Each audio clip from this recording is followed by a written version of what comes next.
Yeah, so like I said before, I'm not gonna grab like a ton of huge holes just because I have so many big holes on pink, but this is where our macros live. I'm still gonna grab like a few bigger holes, just like not anything like crazy huge. I'm a route setter, so the holds you see on the wall, like every structure you see on the wall, I put there.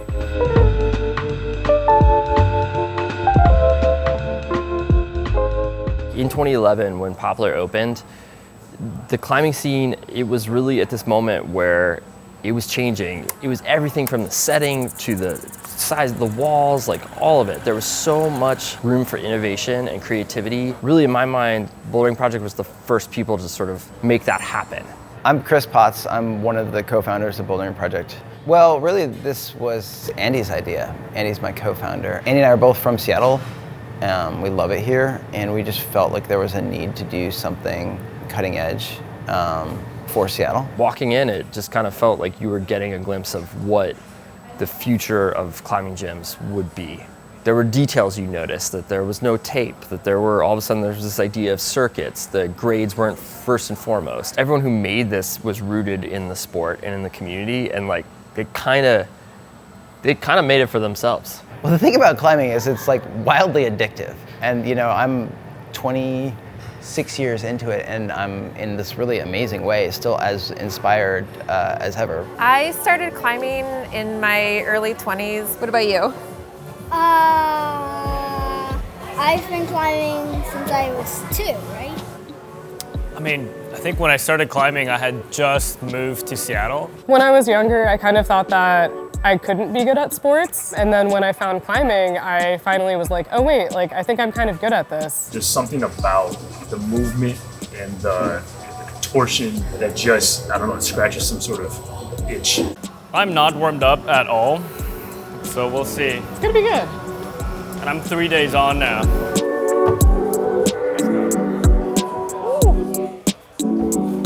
Oh yeah, let's go, Mo.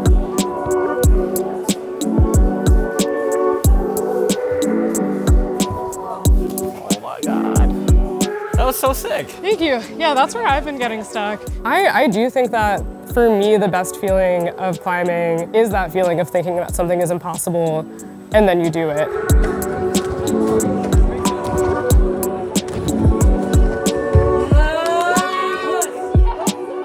And like when you experience that, you know that like the next time you see something that looks impossible, maybe you'll be able to do it. Climbing is supposed to be hard. Like, right? And there's like a joy in like engaging with difficult things. Climbing has taught me that succeeding together is better than just doing it all alone. What do you love about climbing? I love that when I grow up, I'm gonna be better than Dad. So when I'm picking holds, I want to pick like, okay, you look at these holds, they're a family. So they're like designed like in the same line as each other, so they kind of match.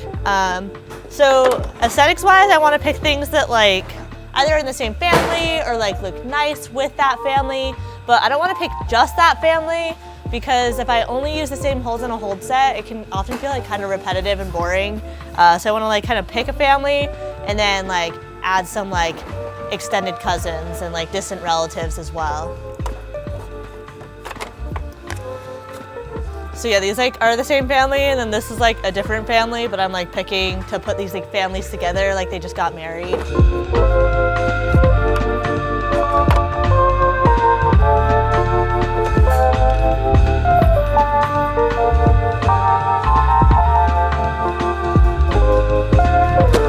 Yeah, I'm gonna set up through here, kind of like to the left of mint and cut through the middle of mint and pink. I want the boulder to like be kind of like barn doory and like directional, but like you kind of feel like you could work each move, and the difficulty could be like putting it together.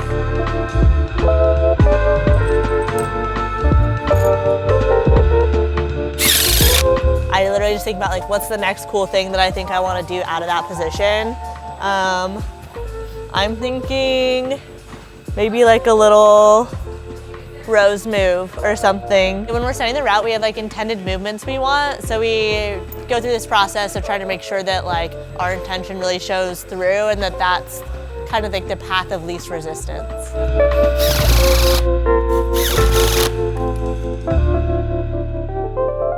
I think at the time, climbing gyms hadn't really brought like real design principles into it. At the time, like a lot of the climbing walls that were being produced were meant to like somehow like replicate real rock. We wanted you to look at the walls and be like, oh, I want to climb that. We were kind of going for these abstract shapes that actually had a real design intent that was meant to be both inspiring and also facilitate really excellent route setting and climbing. We designed this concept called a forest of boulders and a sea of foam, where there's a lot of open space for people to have long sight lines, to see other people, to see each other climbing, to support each other, and to meet and interact. SPP, but Popular in particular, is such a community-first space.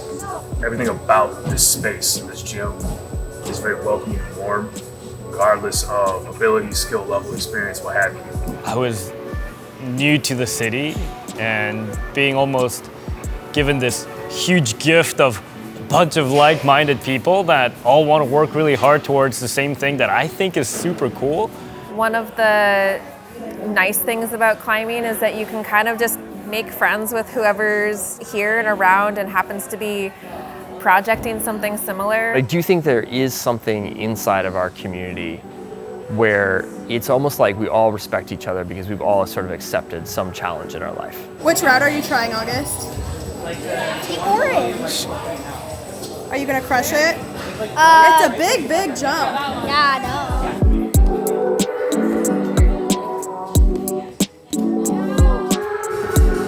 Yeah, you got it.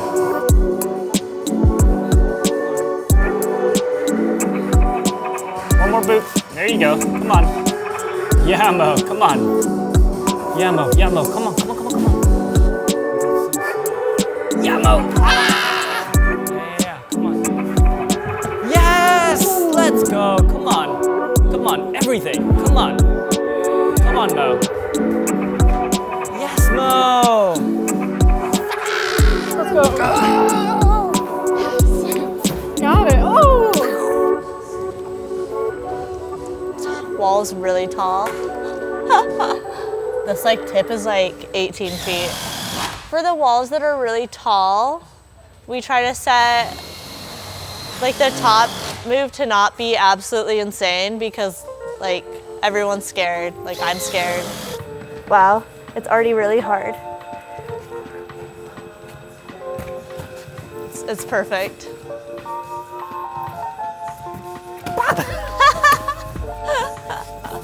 We're gonna flatten them a little.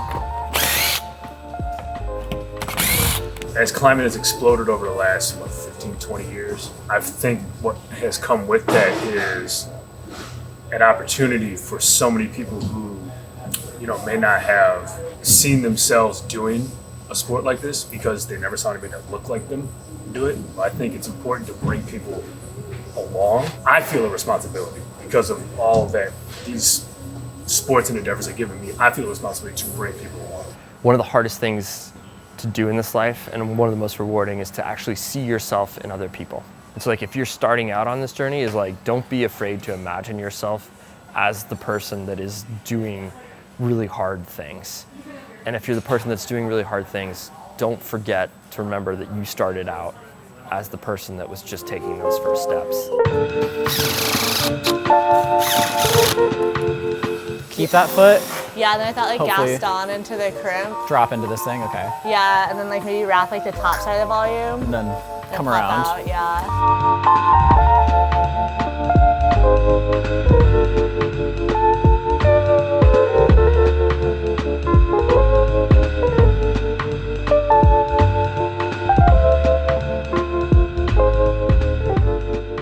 Climbing has taught me that I'm probably stronger than I give myself credit for. It's really cool to like look at what I'm able to do now and say like, wow, like I'm strong. Like I never thought that I could be strong. I think we only have one life. We can't turn back time as much as we want, and we'll make mistakes, but if we can enjoy who we make those mistakes with, if we can enjoy the time we've spent trying to get 1 or 2 inches closer on one move, on one rock, then the results matter much, much less. Climbing's just kind of a through line, really. It's like this kind of like baseline. I had to take a couple weeks off for an elbow injury, like earlier last month, and I was like lost. Like without climbing, I was like lost. It really grounds me.